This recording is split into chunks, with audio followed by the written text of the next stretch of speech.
عقائد و جہاں صلی اللہ علیہ وآلہ وسلم نے فرمایا ما انزل اللہ من داء الا انزل معہ دواء. اللہ رب العزت نے آج تک اس دنیا میں، یہ وہ حدیث ہے جو ہر مرض میں دوا کے باب میں مسلسل ریسرچ کے پروسیس کو جاری رکھنے پر ہمیں آمادہ کرتی ہے فرض کے درجے میں. اللہ نے آج تک کوئی بیماری زمین پر ایسی نہیں اتاری جس بیماری کی دوا پیدا نہ کی ہو. اس کا مطلب یہ ہے کہ اسلام اپنے پہلے تصور کے طور پر اس اصول کو وضع کرتا ہے کہ یہ کانسیپٹ کہ بعض بیماریاں کلیتاً لا علاج اور ان کا علاج کبھی بھی نہ ہو سکے گا، یہ تصور ایبسولیوٹلی بیس لیس ہے، غلط ہے.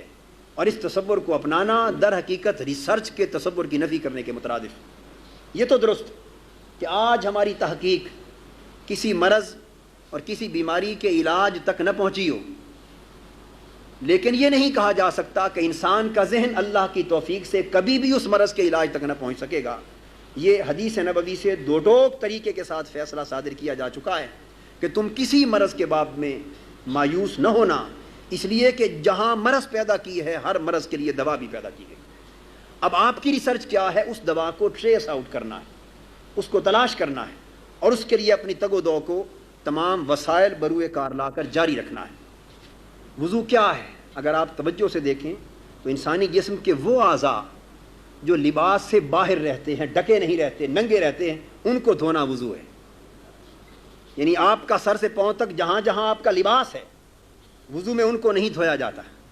ہاتھوں کو دھویا جاتا ہے، بازوؤں کو دھویا جاتا ہے، اور کئی لوگ کوہنیاں بھی ننگی رکھتے ہیں اس لیے کوہنیوں تک بازو کو دھویا جاتا ہے، چہرے کو دھویا جاتا ہے، کلی کی جاتی ہے، ناک میں پانی ڈالا جاتا ہے، اور آزل کے آس مسح اور پاؤں کو دھویا جاتا ہے.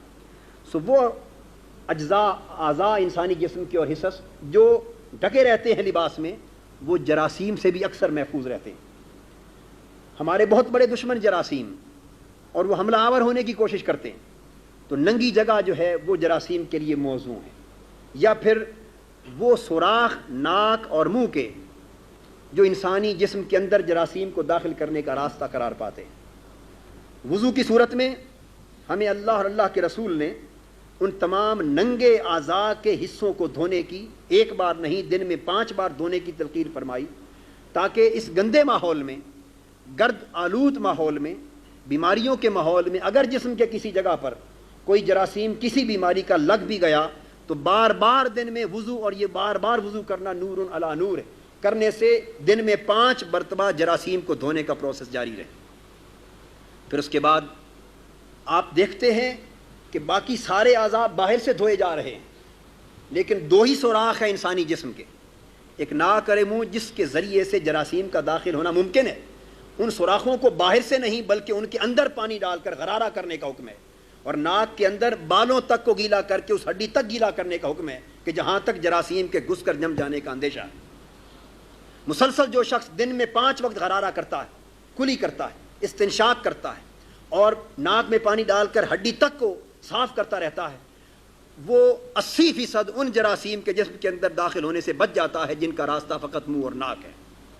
اور پھر ناک کے اندر بال ہیں، بسا اوقات جراثیم گرد کے ساتھ داخل ہو کر ان بالوں کے ساتھ چمٹ جاتے ہیں، آپ صاف ہوا بھی اندر برید نہیں کر سکتے.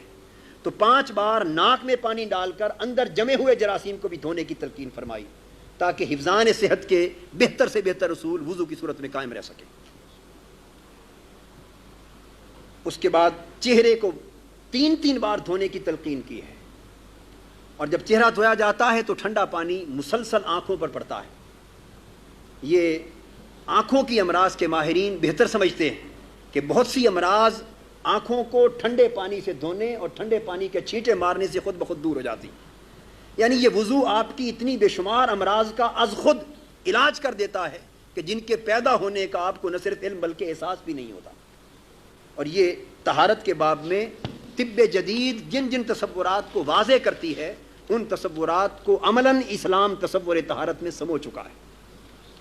اس کے بعد طہارت ہی کے باب میں کھانے پینے سے پہلے ہاتھ دھونے کی تلقین کی گئی.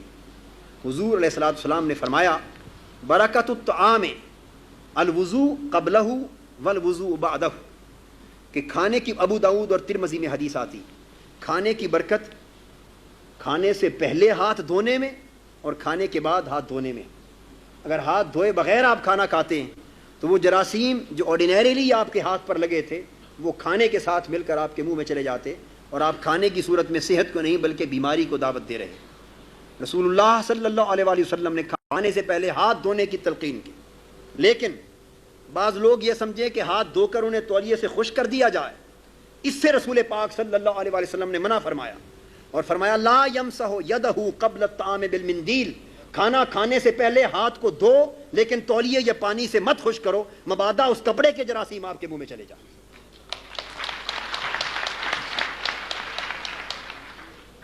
اور 1400 سال بعد نظافت و طہارت کا جو اصول ہائیجینک پرنسپلز جو آج کی طب مہیا کر رہی ہے, اللہ کا رسول اللہ کی طرف سے کتنے وسیع علم کی دولت کا مالک تھا کہ وہ بڑے سادہ عام فہم لفظوں میں حقائق سے حقائق بیان کرتا چلا جا رہا ہے.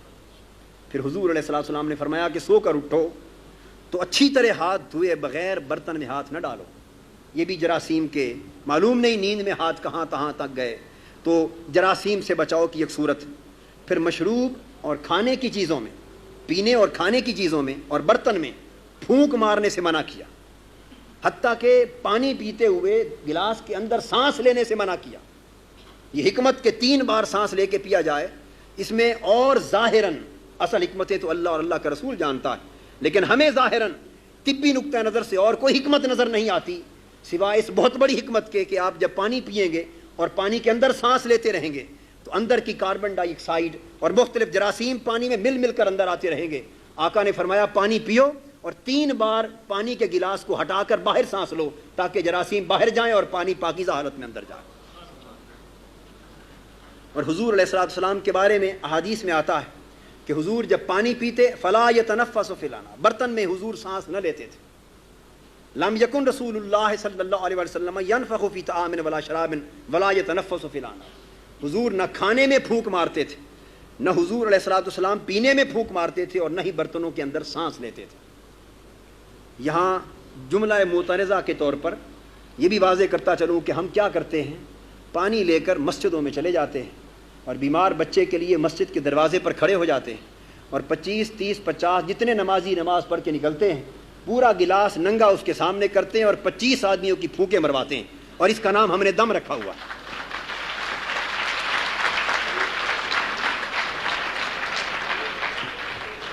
تاکہ دم کے اور صحت کے نام پر سب جراثیم اندر جائیں. دم کرنا حضور علیہ السلام کی سنت ہے, لیکن مشروب اور پانی میں سنت عطا فرمانے والا اس کے اندر سانس لے کے دم نہیں فرماتے, حالانکہ حضور کی سانس تو ساری کی ساری شفا تھی. حضور نے تعلیم یہ دی کہ اگر کسی چیز پہ دم کرنا ہے تو اس طرح فاصلے پر کرو کہ وہ مشروب یا طعام کے اوپر سانس نہ جائے. آفیشیل یوٹیوب چینل کو سبسکرائب کریں اور بیل آئیکن کلک کریں.